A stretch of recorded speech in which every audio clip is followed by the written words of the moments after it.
ಮೇಷರಾಶಿಯವರಿಗೆ ಮನಸ್ಸಿಗೆ ಏನೋ ಒಂದು ರೀತಿಯ ಅತೃಪ್ತಿ. ಎಲ್ಲವೂ ಇದೆ, ಎಲ್ಲವೂ ಆಗ್ತಾ ಇದೆ, ಎಲ್ಲ ಬರ್ತಾ ಇದೆ, ಆದರೆ ಮನಸ್ಸಿಗೆ ಯಾಕೋ ತೃಪ್ತಿ ಸಿಗ್ತಾ ಇಲ್ಲ. ಅತೃಪ್ತಿರೇವ ದಾರಿದ್ರ್ಯಂ ಅನ್ನುವಂತಹ ಮಾತನ್ನು ಮತ್ತೆ ಮತ್ತೆ ಜ್ಞಾಪಿಸ್ಕೊಳ್ಬೇಕಾಗತ್ತೆ. ನಮಗೆ ಯಾವುದು ತೃಪ್ತಿಯನ್ನು ಕೊಡೋದಿಲ್ವೋ ಅದೇ ದಾರಿದ್ರ್ಯತನ ಅಂತ ಹೇಳಿ ಹಿರಿಯವರು ಹೇಳ್ತಾರೆ. ಅನಗತ್ಯವಾದಂತಹ ದೂರದ ಪ್ರಯಾಣ ನಿಮಗೆ ಒದಗಿ ಬರಬಹುದು, ಆದರೆ ಮನಸ್ಸಿರುತ್ತೋ ಇಲ್ಲವೋ ಗೊತ್ತಿಲ್ಲ, ಅನಿವಾರ್ಯ ಅನ್ನುವಂಥದ್ದು ಮಾತ್ರ ಅಲ್ಲಿ ಕಾಣುವಂಥದ್ದು. ಉದ್ಯೋಗದ ದೃಷ್ಟಿಯಿಂದ ತಂತ್ರಗಾರಿಕೆಯನ್ನು ಬದಲಾಯಿಸಬೇಕು ಅನ್ನುವಂತಹದ್ದಕ್ಕೆ ಮೊರೆ ಹೋಗ್ತೀರಿ. ಇಲ್ಲದೇ ಇದ್ದರೆ ನಾವು ಇದರಲ್ಲಿ ಉದ್ಧಾರ ಆಗೋದು ಕಷ್ಟ ಅನ್ನುವಂತಹ ಭಾವನೆ ನಿಮಗೆ ಬರುತ್ತೆ. ದುಬಾರಿ ವಸ್ತುಗಳ ಬಗ್ಗೆ ವಿಚಾರ ಮಾಡ್ತೀರಿ, ಆದರೆ ಅದು ಸಾಧ್ಯವಾ ಖರೀದಿ ಮಾಡೋದಕ್ಕೆ ಇಲ್ಲವೋ ಅದು ಗೊತ್ತಿಲ್ಲ, ಆದರೆ ವಿಚಾರ ಅಂತೂ ಮಾಡುವಂಥದ್ದು. ಕಾಲಾಹರಣವನ್ನು ಮಾಡ್ತೀರಿ, ಆದರೆ ಬದಲಾವಣೆ ಆಗಲಿ ಬೆಳವಣಿಗೆ ಆಗಲಿ ಯಾವುದೂ ಕೂಡ ಇಲ್ಲದೇ ಇರತಕ್ಕಂಥದ್ದು. ಸರಿಯಾದಂತಹ ನಿಲುವಿಗೆ ಮನಸ್ಸೇ ಕಾರಣ ಅನ್ನುವಂಥದ್ದನ್ನು ತಿಳ್ಕೊಳ್ಬೇಕು. ಮನಯೇವ ಮನುಷ್ಯಾಣಂ ಕಾರಣಂ ಬಂಧಮೋಕ್ಷಯೋಹೋ ಎಂಬುದಾಗಿ ಹಿರಿಯರು ಹೇಳಿಬಿಟ್ಟಿದ್ದಾರೆ. ಆದರೆ ಆ ಮನಸ್ಸು ಸ್ಥಿರವಾಗಿದ್ದರೆ ಸರಿಯಾದಂತಹ ನಿರ್ಧಾರಗಳಿಗೆ ಅವಕಾಶಗಳಾಗತ್ತೆ. ಆಂಜನೇಯ ಸ್ವಾಮಿಯ ಪ್ರಾರ್ಥನೆಯನ್ನು ಮಾಡಿ ಆಂಜನೇಯನಂತೆ ಸರಿಯಾದಂತಹ ದೃಢವಾದಂತಹ ನಿರ್ಧಾರವನ್ನು ಜೀವನದಲ್ಲಿ ಮಾಡಿ ಯಶಸ್ಸನ್ನು ಕಂಡುಕೊಳ್ಳಿ. ಶುಭವಾಗಿ. ವೃಷಭ ರಾಶಿ ಎಲ್ಲ ಕೆಲಸದಲ್ಲೂ ಕೂಡ ನಿಮ್ಮದೇ ಆದಂತಹ ಶಕ್ತಿ ಸಾಮರ್ಥ್ಯ ಎಲ್ಲವನ್ನೂ ಕೂಡ ಹೊಂದಿರ್ತೀರಿ, ಆದರೆ ಜನ ಅದನ್ನು ಗುರುತಿಸ್ತಿರ್ತಾರೆ. ಆದರೆ ನಿಮಗೆ ನಿಮ್ಮ ಶಕ್ತಿ ಸಾಮರ್ಥ್ಯದ ಬಗ್ಗೆ ಅರಿವೇ ಇರೋದಿಲ್ಲ. ನಾನು ಇಷ್ಟೆಲ್ಲ ಕೆಲಸಗಳನ್ನು ಮಾಡಬಲ್ಲನ ಅನ್ನುವಂತಹದ್ದು ನಿಮಗೆ ಅನುಮಾನವಾಗಿ ಕಾಣಬಹುದು. ಆಪತ್ತಿನಲ್ಲಿರ್ತಕ್ಕಂಥವರಿಗೆ ಯೋಗ್ಯರಿಗೆ ಸಹಾಯವನ್ನು ಮಾಡಿ ಅನ್ನುವಂಥದ್ದು ನಿಮ್ಮ ಅನುಭವಕ್ಕೆ ಪ್ರತಿಯೊಂದು ಕೂಡ ಬರುವಂಥದ್ದು. ಅದರಲ್ಲಿ ಸರಿ ತಪ್ಪುಗಳ ವಿವೇಚನೆ ನಿಮ್ಮ ಅನುಭವಕ್ಕೆ ಬಂದಾಗ ಯೋಗ್ಯವಾದ್ದನ್ನು ಆಯ್ಕೆ ಮಾಡಿಕೊಳ್ತಕ್ಕಂಥದ್ದು ಬಹಳ ಮುಖ್ಯವಾಗತ್ತೆ. ಅಪರಿಚಿತರಿಂದ ಹಲ್ಲೆಯಾಗಬಹುದು, ಸೂಕ್ಷ್ಮ. ಎಲ್ಲರಿಗೂ ಆಗೇ ಬಿಡುತ್ತೆ, ಏನೋ ತೊಂದರೆ ಆಗುತ್ತೆ, ಮನೆ ಒಳಗಡೆ ಇರ್ತೀನಿ ಅನ್ನುವಂಥದ್ದೇನು ಬೇಡ. ಆದರೆ ಗ್ರಹಗತಿಗಳು ಚೆನ್ನಾಗಿಲ್ಲ ಅಂತಾದಾಗ ಕೆಲವು ಘಟನೆಗಳು ನಡೆಯುವಂಥದ್ದು ಸಹಜ. ನೀವು ಯಾರು ಅಂತ ಹೇಳ್ಕೊಳ್ಳೋದಕ್ಕೆ ಅವಕಾಶಗಳೇ ಇರೋದಿಲ್ಲ. ಹಾಗೆಲ್ಲ ಒಂದಷ್ಟು ಸಮಸ್ಯೆಗಳು ಆಗಬಹುದು. ಮೃತ್ಯುಂಜಯನನ್ನು ಪ್ರಾರ್ಥನೆ ಮಾಡಿ. ಮೃತ್ಯುಂಜಯಾಯ ರುದ್ರಾಯ ನೀಲಕಂಠಾಯ ಶಂಭವೇ ಅಮೃತೇಶಾಯ ಶರ್ವಾಯ ಮಹಾದೇವಾಯ ತೇ ನಮಃ ಎಂಬುದಾಗಿ 11 ಸಲ ಪ್ರಾರ್ಥನೆ ಮಾಡಿ ಆ ಪರಮೇಶ್ವರನ ಅನುಗ್ರಹ ನಿಮಗಾಗಲಿ. ಶುಭವಾಗಿ. ಮಿಥುನ ರಾಶಿ ಯಾವುದೋ ಜಾಹೀರಾತನ್ನು ನೋಡಿ ಶ್ರೀಮಂತ ವ್ಯಕ್ತಿಯನ್ನು ಗಮನಿಸಿ ಹಣ ಹೂಡಿಕೆಯನ್ನು ಮಾಡಿ ನಾನು ಕೂಡ ಕೋಟ್ಯಧಿಪತಿ ಆಗ್ತೀನಿ ಎನ್ನುವಂತಹ ಭ್ರಮೆ ಬೇಡ. ಮನಸ್ಸಿನಲ್ಲಿ ಇಂತಹ ವಿಚಾರ ಬಹಳ ಬೇಗ ಹಾದು ಹೋಗಿಬಿಡುತ್ತೆ. ಅದೇ ಸತ್ಯ ಅನ್ನುವ ನಿಲುವಿಗೆ ಬಹಳ ಬೇಗ ಬರುವ ಹಾಗಾಗತ್ತೆ. ಅಂತಹ ಪ್ರಚೋದನೆಗಳು ಬೇಡ ಅಂತ ಹೇಳಿ ಅರ್ಥ. ನಿಮ್ಮ ಜೀವನ ಶೈಲಿಯಲ್ಲಿ ಸ್ವಲ್ಪ ಬದಲಾವಣೆಯನ್ನು ಮಾಡಿಕೊಳ್ಳಿ. ನೋಡಿದ್ದೆಲ್ಲ ಸತ್ಯ ಅನ್ನುವಂತಹ ಭ್ರಮೆ ಖಂಡಿತವಾಗಿ ಬೇಡ. ನೀವಾಗಿರಬೇಕು, ಬೇರೆಯವರಿಗೆ ನಿಮ್ಮನ್ನು ಹೋಲಿಕೆ ಮಾಡಿಕೊಳ್ಳಬಾರದು ಅನ್ನುವಂಥದ್ದು. ವ್ಯವಹಾರವನ್ನು ಬೇರೆಯವರಿಗೆ ಹೋಲಿಕೆ ಮಾಡಬೇಡಿ. ಅವರದ್ದು ಅವರಿಗೆ, ನಿಮ್ಮದು ನಿಮಗೆ. ನೀವು ಹೂಡಿಕೆ ಮಾಡಿದಂತಹ ಹಣವಾಗಲಿ ನಿಮ್ಮ ವ್ಯವಹಾರವಾಗಲಿ ನಷ್ಟ ಆಗದೇ ಇರೋ ಹಾಗೆ ನೀವು ನೋಡ್ಕೊಳ್ಬೇಕಾದಂಥದ್ದು ಮುಖ್ಯ, ಮೊದಲನೇದು. ಆನಂತರದಲ್ಲಿ ಲಾಭದ ವಿಷಯವನ್ನು ಚಿಂತನೆ ಮಾಡಿ ದುರ್ಗಾ ಪರಮೇಶ್ವರಿಯನ್ನು ಪ್ರಾರ್ಥನೆ ಮಾಡಿ. ದುರ್ಗಾರ್ತಿ ಶಮನಿ, ದುರ್ಗಾಪದ್ವಿ ನಿವಾರಿಣಿ, ದುರ್ಗಮಚ್ಛೇದಿನಿ, ದುರ್ಗ ಸಾಧಿನಿ, ದುರ್ಗನಾಶಿನಿ ಎಂಬತಕ್ಕಂತಹ ಮಂತ್ರವನ್ನು 28 ಸಲ ಹೇಳ್ಕೊಳ್ಳಿ. ಯಾವುದೇ ರೀತಿಯ ದುರ್ಗಮಗಳಿದ್ದರೂ ಕೂಡ ಅವೆಲ್ಲವನ್ನ ದುರ್ಗಾ ಪರಮೇಶ್ವರಿ ಜಗನ್ಮಾತೆ ನಿವಾರಣೆ ಮಾಡಲಿ. ಶುಭವಾಗಿ.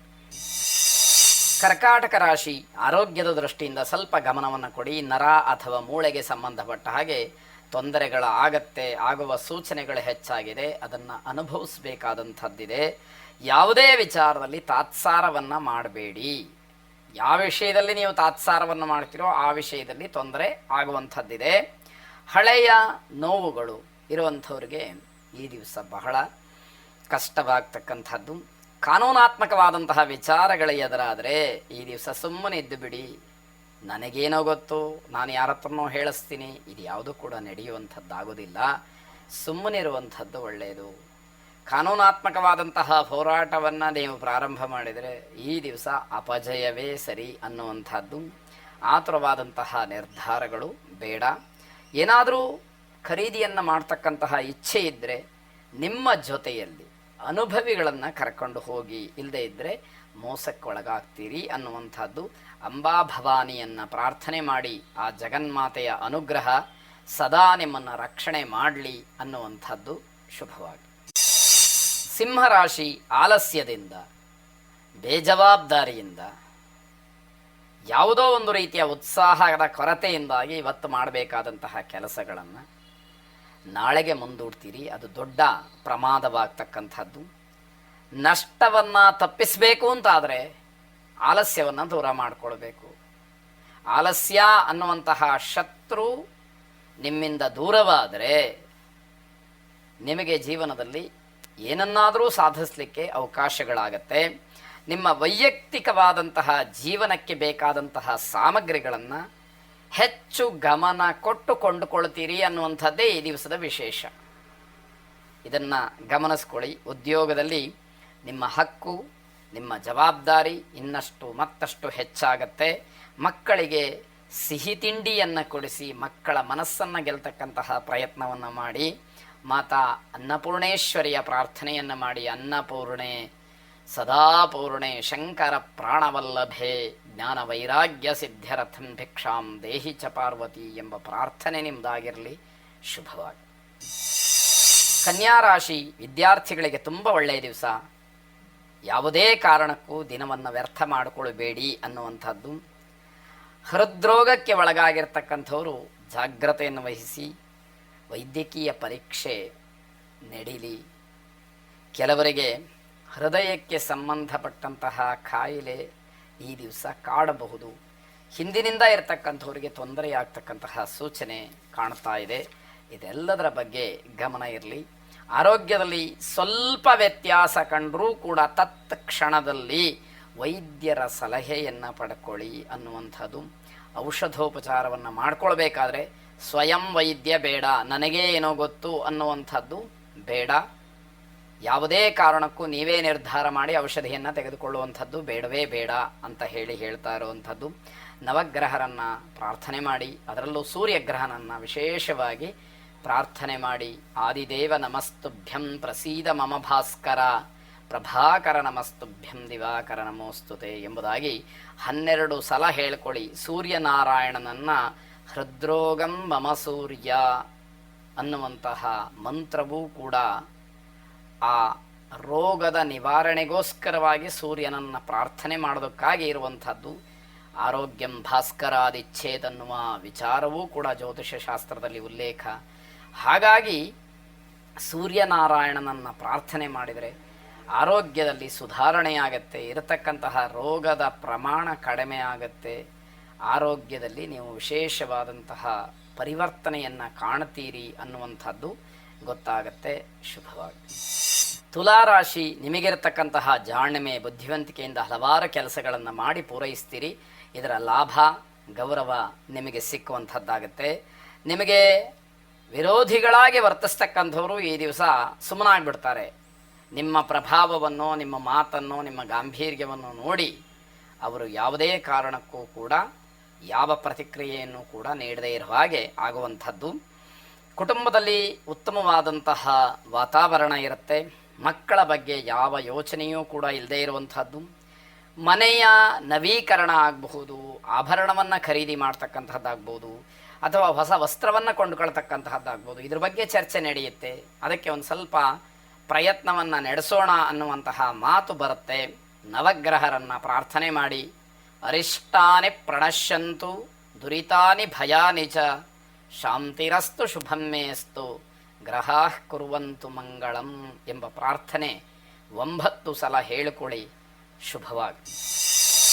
ವೃಶ್ಚಿಕ ರಾಶಿ ಜೀವನಕ್ಕೆ, ಕೌಟುಂಬಿಕವಾದಂತಹ ವಿಚಾರಕ್ಕೆ, ಉದ್ಯೋಗಕ್ಕೆ ಪ್ರತಿ ಹಂತದಲ್ಲೂ ಕೂಡ ಅನುಭವಿಗಳ ಮಾತನ್ನು ಕೇಳಿ ಅವರ ಮಾತುಗಳನ್ನು ಆದರ್ಶವಾಗಿಟ್ಟುಕೊಂಡು ಅದರಂತೆ ನಡೀರಿ, ನಿಮಗೆ ಅನುಕೂಲ ಇದೆ, ಅಭ್ಯುದಯ ಇದೆ ಅನ್ನುವಂಥದ್ದು.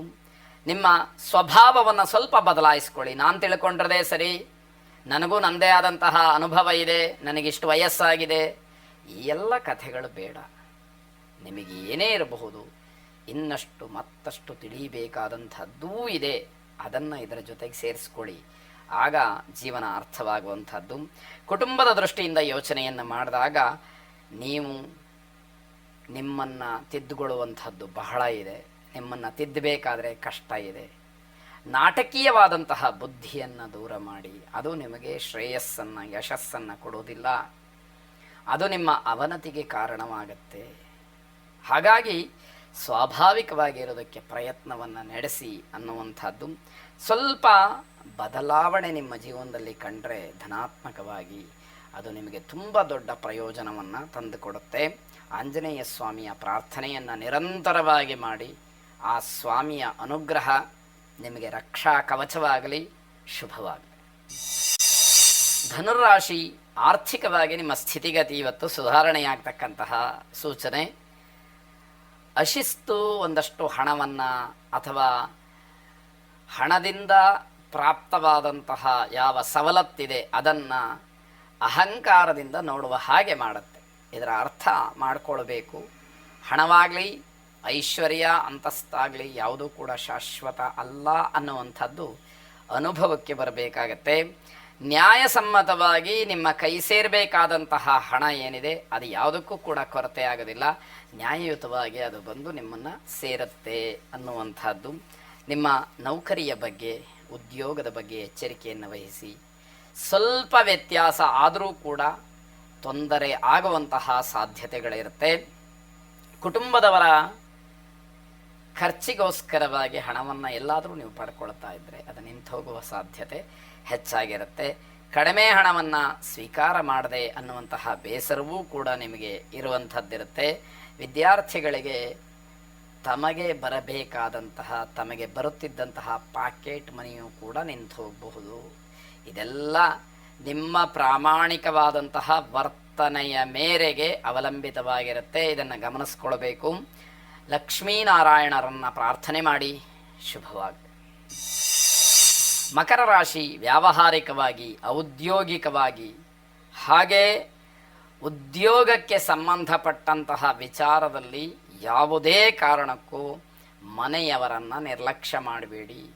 ನಿಮ್ಮ ಉದ್ಯೋಗದ ವಿಷಯವಾಗಲಿ, ವ್ಯವಹಾರವಾಗಲಿ ಅಥವಾ ಬೇರೆ ಇನ್ಯಾವುದೇ ಕೆಲಸವಾಗಿರಲಿ, ಮನೆಯವರ ಪರಿಪೂರ್ಣವಾದಂತಹ ಸಹಕಾರ ನಿಮಗೆ ಬೇಕೇ ಬೇಕು ಅನ್ನುವಂಥದ್ದು ಗಮನದಲ್ಲಿರಲಿ. ರಾಜಕೀಯ ವ್ಯಕ್ತಿಗಳಿಗೆ ಉನ್ನತವಾದಂತಹ ಸ್ಥಾನಮಾನ, ಗೌರವ ಸಿಕ್ಕುವಂತಹ ದಿವಸ ಇದು. ಈ ದಿವಸ ಶಿಸ್ತು ಇಲ್ಲದೇ ಇರತಕ್ಕಂಥದ್ದು ಎದ್ದು ಕಾಣುತ್ತೆ, ಅದು ತಪ್ಪಾಗತ್ತೆ. ಶಿಸ್ತನ್ನು ಯಾವಾಗಲೂ ಕೂಡ ಬಿಡಬಾರ್ದು. ಅಶಿಸ್ತು ಎಲ್ಲಾದರೂ ಪ್ರವೇಶ ಮಾಡ್ತು ಅಂತಾದರೆ ಮಾಡಿದಂತಹ ಸಾಧನೆ, ಇಲ್ಲಿಯವರೆಗೆ ಗಳಿಸಿದಂತಹ ಗೌರವ ಎಲ್ಲ ಮಣ್ಣು ಪಾಲ ಆಗ್ತಕ್ಕಂಥದ್ದಾಗತ್ತೆ. ಸರಿಯಾದಂತಹ ನಿಲುವನ್ನು ತಂದುಕೊಂಡ್ರೆ ಬಹಳ ಒಳ್ಳೆಯದು. ಸಮರ್ಪಕವಾಗಿ ನಿಭಾಯಿಸೋದಕ್ಕೆ ಆಗುವಂತಹ ಕೆಲಸಗಳನ್ನು ಮಾತ್ರ ಆಯ್ಕೆ ಮಾಡಿಕೊಳ್ಳಿ, ಅದರ ಬಗ್ಗೆ ಗಮನ ಹರಿಸಿ. ನಿಮ್ಮಿಂದ ಸಾಧ್ಯ ಆಗದೇ ಇರತಕ್ಕಂಥದ್ದು ಯಾವುದೋ ಪೈಪೋಟಿಗೆ ಬಿದ್ದು ಆ ಕೆಲಸವನ್ನು ನಾನು ಮಾಡಿಬಿಡ್ತೀನಿ ಅಂತ ಹೇಳಿ ಅಂದುಕೊಳ್ಳುವಂಥದ್ದಿದೆಯಲ್ಲ, ಅದು ತಪ್ಪಾಗತ್ತೆ, ಅದು ನಿಮಗೆ ಅನುಕೂಲಕ್ಕೆ ಬರೋದಿಲ್ಲ ಅನ್ನುವಂಥದ್ದು. ಭವಾನಿ ದೇವಿಯನ್ನು ಪ್ರಾರ್ಥನೆ ಮಾಡಿ, ಶುಭವಾಗಿ. ಕುಂಭರಾಶಿ, ಆಸ್ತಿಯ ಖರೀದಿ ಅಥವಾ ಮಾರಾಟದಿಂದ ನೀವು ಲಾಭವನ್ನು ಗಳಿಸಲಿಕ್ಕೆ ಅವಕಾಶಗಳಾಗತ್ತೆ. ಕಾನೂನಿನ ಚೌಕಟ್ಟಿನಲ್ಲಿ ನಿಮ್ಮ ವ್ಯವಹಾರವನ್ನು ಮಾಡಿ ಅನ್ನುವಂಥದ್ದು. ವಿದ್ಯಾರ್ಥಿಗಳು ಭವಿಷ್ಯದ ಬಗ್ಗೆ ಹೆಚ್ಚಿನ ಗಮನವನ್ನು ಕೊಡಬೇಕಾಗತ್ತೆ, ಅದರ ಬಗ್ಗೆ ಹೆಚ್ಚಿನ ಆಲೋಚನೆಯನ್ನು ಮಾಡಿ ಎನ್ನುವಂಥದ್ದು. ಈ ದಿವಸ ನಾಸ್ತಿಕತೆ ಬೇಡ. ಯಾವುದೇ ಕಾರಣಕ್ಕೂ ನಮ್ಮ ಹಿರಿಯರು, ನಮ್ಮ ಪೂರ್ವಿಕರು ಯಾವುದನ್ನು ಅನುಸರಿಸ್ಕೊಂಡು ಬಂದಿದ್ದಾರೋ ಅದರ ಬಗ್ಗೆ ನಂಬಿಕೆ, ವಿಶ್ವಾಸವನ್ನು ಇಟ್ಕೊಳ್ತಕ್ಕಂಥದ್ದು ಒಳ್ಳೆಯದು. ಇಲ್ಲಿ ಬಲವಂತದ ಪ್ರಶ್ನೆ ಏನಿಲ್ಲ. ಆದರೆ ಏನೂ ಗೊತ್ತಿಲ್ಲದೆ ಯಾವುದೋ ಒಂದು ವಿಚಾರವನ್ನು, ಒಂದು ಸಿದ್ಧಾಂತವನ್ನು ನಿರಾಕರಣೆ ಮಾಡ್ತಕ್ಕಂಥದ್ದು, ಲಗಳೆಯುವಂತಹದ್ದು, ದೂಷಣೆ ಮಾಡ್ತಕ್ಕಂಥದ್ದು, ತಪ್ಪು ಎಂಬುದಾಗಿ ಖಡಾಖಂಡಿತವಾಗಿ ಹೇಳ್ತಕ್ಕಂಥದ್ದು ಇದೆಯಲ್ಲ, ಅದು ದೊಡ್ಡ ತಪ್ಪಾಗತ್ತೆ. ಅದರ ಬಗ್ಗೆ ಪರಿಪೂರ್ಣವಾದಂತಹ ಮಾಹಿತಿ, ಅರಿವು ಇರಬೇಕು ಅನ್ನುವಂಥದ್ದು ಮುಖ್ಯವಾಗುತ್ತೆ. ಸತ್ಯ ಶೋಧನೆಗೆ ಮುಂದಾಗಬೇಕು. ಯಾವುದು ನಿಜ ಅನ್ನುವಂಥದ್ದು ಗಮನಕ್ಕೆ ಬರಬೇಕು ಅಂತ ಅರ್ಥ. ನಿಮ್ಮ ಜೀವನದಲ್ಲಿ ಸತ್ಯ ಶೋಧನ, ಸತ್ಯ ಸಾಧನ, ಇದು ಎರಡೂ ಕೆಲಸಗಳು ತುಂಬ ಅಗತ್ಯವಾಗಿ ಆಗಬೇಕಾದಂಥದ್ದಾಗತ್ತೆ. ಹನುಮಾನ್ ಚಾಲೀಸವನ್ನು ಶ್ರವಣ ಅಥವಾ ಪಠನ ಮಾಡಿ ಶುಭವಾಗಿ. ಕೊನೆಯದಾಗಿ ಮೀನರಾಶಿ, ವ್ಯಾವಹಾರಿಕವಾಗಿ ಬುದ್ಧಿವಂತಿಕೆಯಿಂದ ಬಹಳ ಒಳ್ಳೆಯ ಕೆಲಸಗಳನ್ನು ಮಾಡ್ತೀರಿ, ಒಳ್ಳೆಯ ಕೆಲಸಗಳಾಗತ್ತೆ. ಔಷಧೋಪಚಾರಗಳನ್ನು ವೈದ್ಯರ ಸಲಹೆ ಮೇರೆಗೆ ನೀವು ಸ್ವೀಕಾರ ಮಾಡಬೇಕು. ಇಲ್ಲದೇ ಇದ್ದರೆ ತಪ್ಪಾಗತ್ತೆ, ತೊಂದರೆಯೂ ಆಗುವಂಥದ್ದಿದೆ. ಹೆಚ್ಚಿನ ರಕ್ತದೊತ್ತಡ ಇರತಕ್ಕಂಥವರು ಜಾಗ್ರತೆಯನ್ನು ವಹಿಸಬೇಕು. ಸಂಬಂಧಿಕರಲ್ಲಿ ವಿಶೇಷವಾಗಿ ನಿಮ್ಮ ಬಗ್ಗೆ ಒಲವು ಮೂಡ್ತಕ್ಕಂಥದ್ದು ಇದೆ. ಅದನ್ನು ಹಾಗೆ ಉಳಿಸ್ಕೊಳ್ಬೇಕು, ನೀವು ಬೆಳೆಸ್ಕೊಳ್ಬೇಕು ಕೂಡ. ಎರಡೆರಡು ಕೆಲಸಗಳನ್ನು ಒಟ್ಟಿಗೆ ಮಾಡೋದಕ್ಕೆ ಪ್ರಯತ್ನವನ್ನು ಮಾಡಬೇಡಿ. ಪರಿಪೂರ್ಣವಾದಂತಹ ಯಶಸ್ಸು ನಿಮ್ಮದು ಆಗದೇ ಇರತಕ್ಕಂಥದ್ದಕ್ಕೆ ಕಾರಣ ಅದಾಗತ್ತೆ ಅನ್ನುವಂಥದ್ದು. ದೇವಿಯನ್ನು ಉಪಾಸನೆ ಮಾಡಿ, ಜಗನ್ಮಾತೆ ನಿಮ್ಮನ್ನು ರಕ್ಷಣೆ ಮಾಡಲಿ. ಶುಭವಾಗಿ.